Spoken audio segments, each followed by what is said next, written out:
নাটকীয় ভঙ্গিমায় পরিসমাপ্তি ঘটল রানীগঞ্জ লিগ কাম knockout football প্রতিযোগিতার গুরুত্বপূর্ণ ম্যাচটি।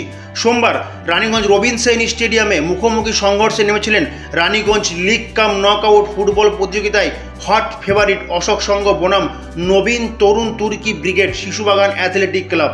খেলার ফলাফল ড্র দিয়ে শেষ হলেও পুঙ্খানুপুঙ্খ বিচার করলে অনেকটাই এগিয়ে শিশুবাগান অ্যাথলেটিক ক্লাব। চলতি রানীগঞ্জ লিগ কাম নকআউট ফুটবল প্রতিযোগিতায় প্রায় প্রত্যেকটি খেলায় দর্শকদের চোখে পড়ছে হাড্ডাহাড্ডি লড়াই। ঠিক একই ছবি দেখা গেল সোমবারের হাই ভোল্টেজ ম্যাচে।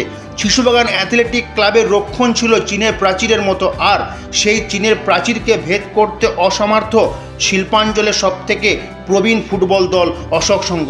খেলার প্রথমার্ধ থেকেই শিশুবাগান অ্যাথলেটিক ক্লাবের তরুণ তুর্কি দল আক্রমণ সানাতে থাকে অশোক সংঘের রক্ষণ ভাগে।